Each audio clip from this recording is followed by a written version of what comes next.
This free step-by-step video comes to you directly from Haynes. You can complete more than 200 jobs on this vehicle when you purchase the complete Haynes online manual at haynes.com. Wiper blades renewal.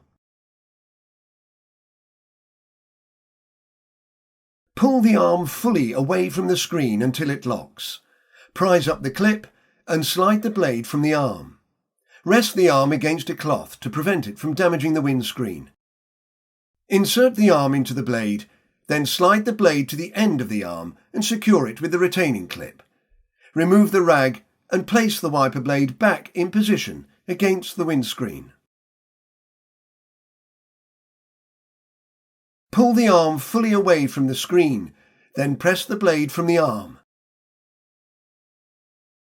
Engage the pin on the arm with the slot in the blade, then press it firmly into place.